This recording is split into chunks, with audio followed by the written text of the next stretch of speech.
Okay, today it's time for everyone's favorite small top topic, which is bum ba bum, the weather.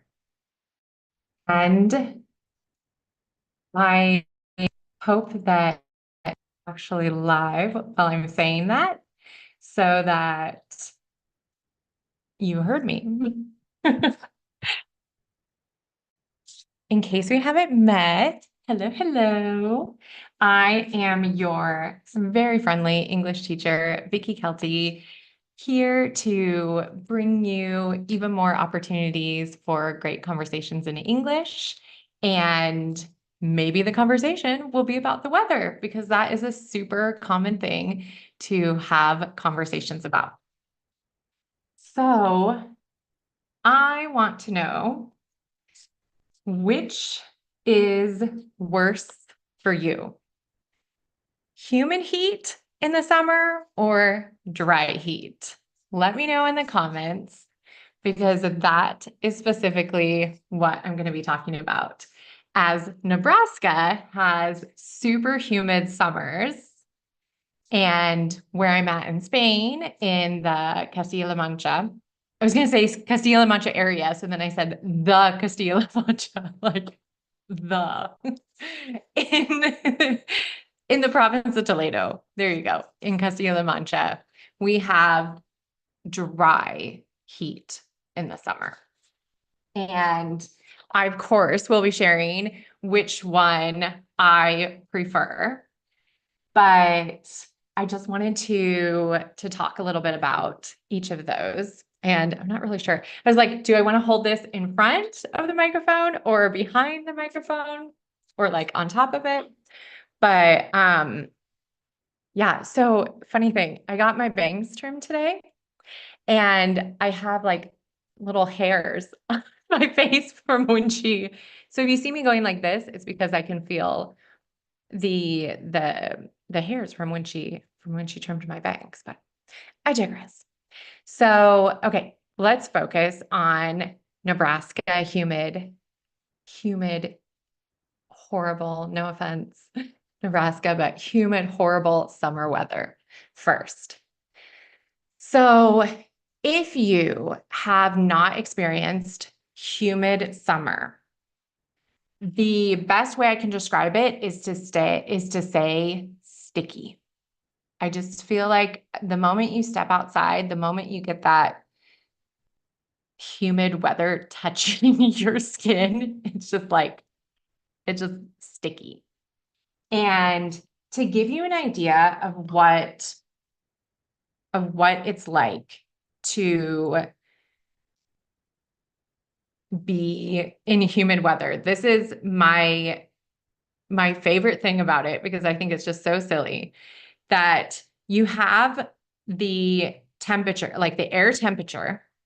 And so you Google the weather for the day and you're like, oh, okay, well, it's not so bad. I'm going to give an example. So the air temperature, oh, it's only 30 degrees Celsius. It's just 86 degrees Fahrenheit.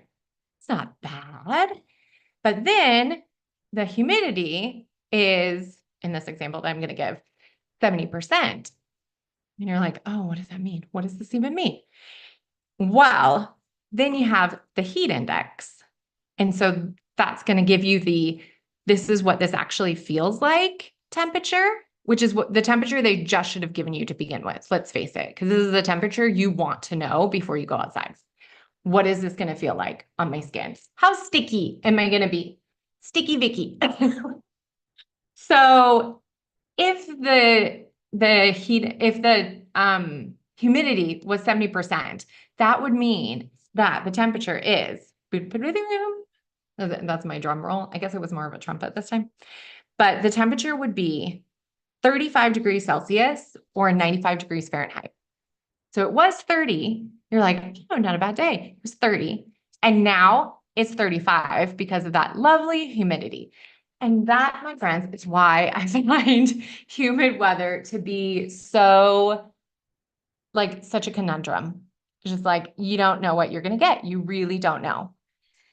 And I had to figure out that heat index using a little calculator that I found online that hopefully was accurate. I'm not a meteorologist, so I can't confirm that that is like 100% correct. So, nor a mathematician. So if anybody's like, that's not quite, but you get the idea. Like what you are being told is the temperature is not what you're getting when you go outside.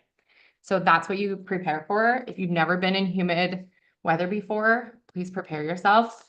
Now you can see that my hair is, it's kind of straight, almost 100% straight. That is dry weather. Thank you, dry weather. You allow me to have zero curls. In humid weather, I can have waves. I have nice little beach waves, although Nebraska doesn't have a beach, so it's kind of a lie. But I mean, we have beaches at the lake, but we don't. Nebraska, in case you haven't Googled it before, Nebraska is almost smack dab in the center of the United States. And that means that we do not have lovely little ocean to go hang out at when we're enjoying this humid weather. And ironically, in La Mancha, where I'm at, we are also, we aren't smack dab in the center, but I'll give us a center-ish vibe. We are not along the coast. So we do not get to enjoy any bit of ocean life either. And I mention that because the one thing about, well, let me go over the dry heat. So dry heat before I go off on a tangent. It's my favorite thing to do. So with the dry heat, in short, you know what you're getting. What the temperature says it is the temperature that it feels like.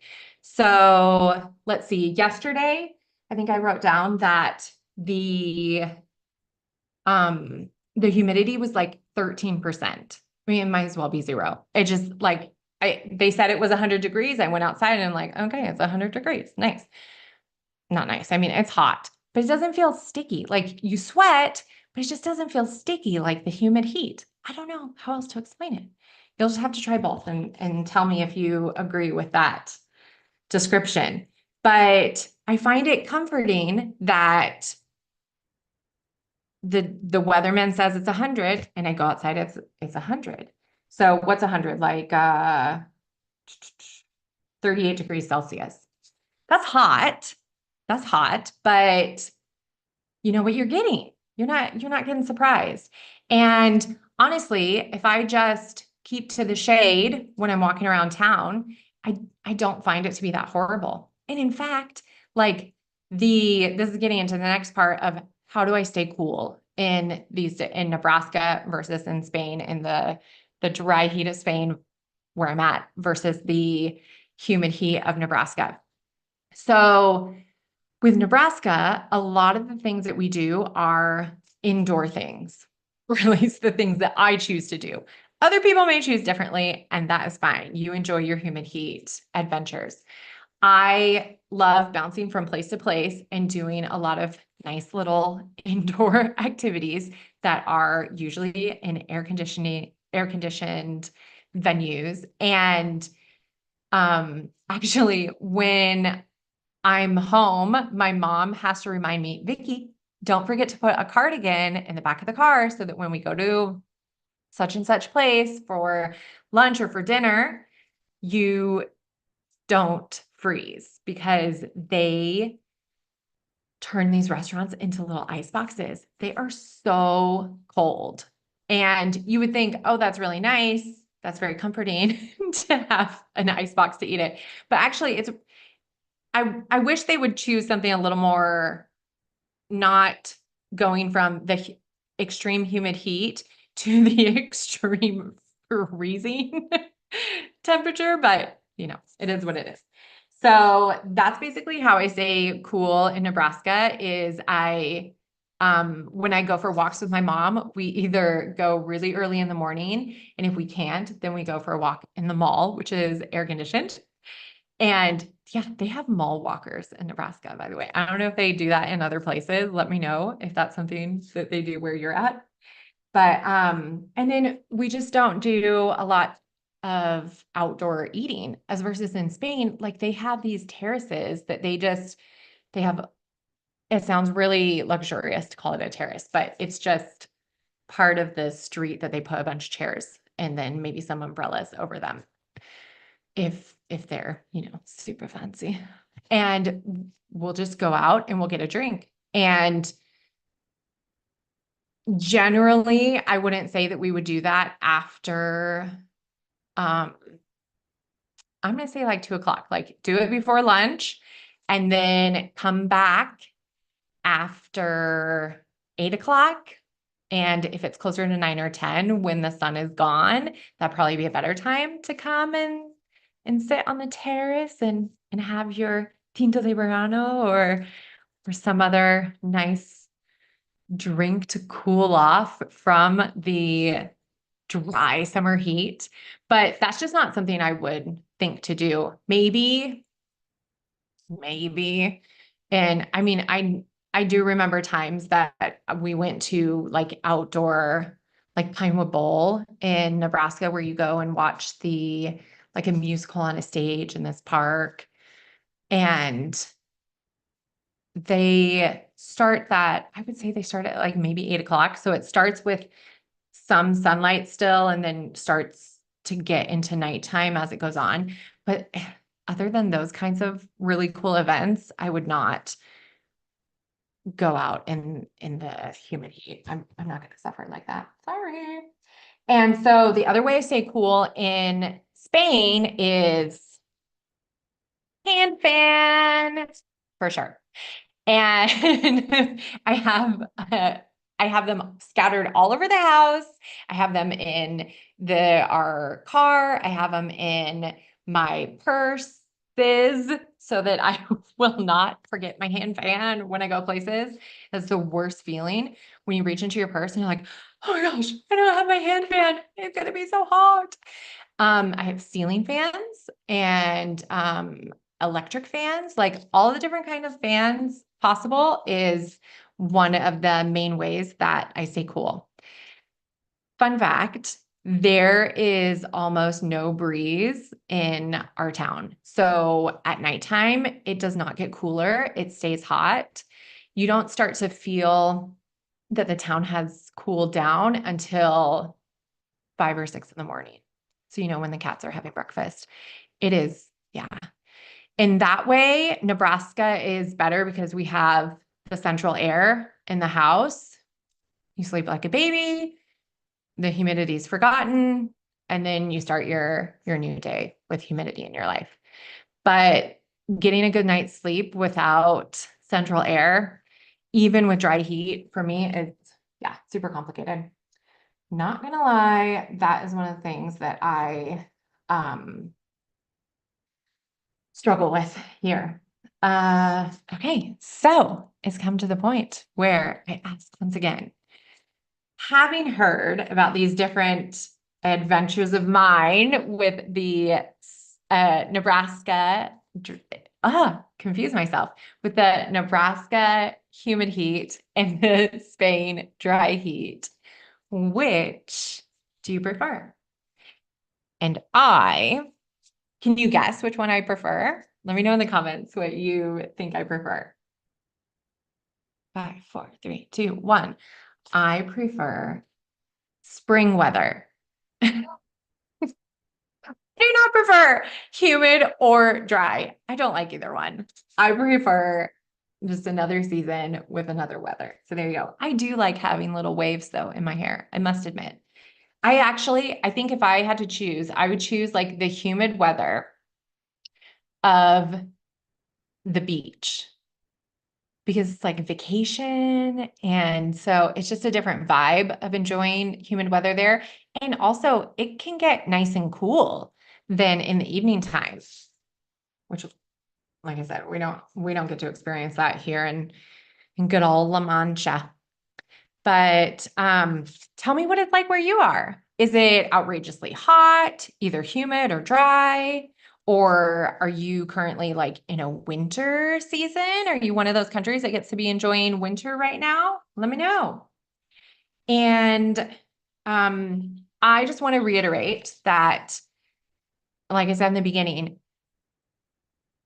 small talk, I knew I was going to tongue twist that one up. Small talk topics like the weather are super common.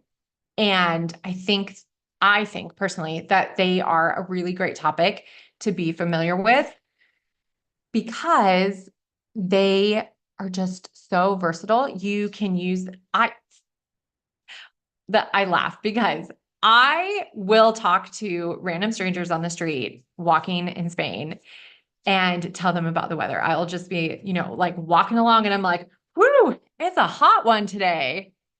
Bye. Like, there was my little Spanish weather breakfast today. It's a nice way to open a conversation. It's a nice way to fill any type of lull in a conversation. Like if you don't know what to say next, and maybe you're talking to somebody that you don't know very well, and you're like, oh, what are we going to talk about now? Talk about the weather. And people are really interested, or at least they have been interested or pretended to be, about the weather of Nebraska. So I bet that they would be interested in learning about the weather from where you're from as well. And they like to do this kind of comparison of like, oh, our summer's like this. Oh, your summer's like that. Oh, that's very different. Or, oh, that's really similar. How interesting. And it can just lead into all of these other kinds of conversations. And that is something that we do in the voice message speaking practice, is to focus on small talk topics as well as those deeper conversation topics. So be sure to check out the link to get more information if that is something that you want to have more of, experience conversing on small talk topics. I have to say that slow or I just tongue twist the whole thing. And that's totally cool. That is, you can get your, like pronounce the words one by one when they're tongue twisters like that, or choose a different way to say it. Cause I was trying to think like, is there another way that I could say this so that, how about topics that are good for small talk? See, it's the word small talk, or it's the word topic after small talk that throws me off, that gets my pronunciation all messed up. So look at that. That's that's what you do. That's how you improve the like the situation to make it easier for yourself. You got to make it work for you.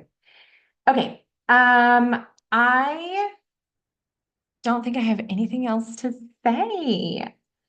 But I hope that you will take some time and share about the weather where you're at or where you're from. Maybe it's the same place, maybe it's different. You can tell me about both. I would love to hear it. And as for myself, I think I'm going to go grab an ice cream sandwich or something nice to cool off, maybe some water. And I got fresh ice cubes that I put on earlier so I can cool down, because you can't see, but got little beads of sweat for me. I have the fan on high right now, the ceiling fan. And yeah, I'm going to go do that. Stay cool. And I hope you will stay cool as well. Be sure to share any summer stay cool tips with me. You know where to put them in the comments. I'm Vicky. And if you have any questions that you want me to chat about in these Ask a Nebraskan lives that I do sporadically, then be sure to comment and let me know what your question is, and subscribe so that you will be alerted the next time that I do one of these surprise lives, because I usually don't program them in. And mainly because I get a little confused with how the programming works. I did it like last week or something, and I didn't exactly know what I was doing. So now the only thing I need to figure out is how to just tell you goodbye so that I can be on my merry way. I want my ice cream sandwich. And I'd love to continue talking with you, but I do. I just want that ice cream sandwich. So bear with me here while I figure this out. This is why I do these so that I can learn how to, oops. Yeah, this is going to go on for a little while because I cannot find where the option to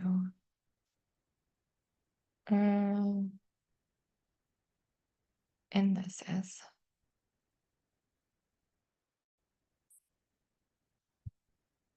Okay, let's see. Here it is. All right. I am about to sign off. Until next time. Ciao. Stay cool.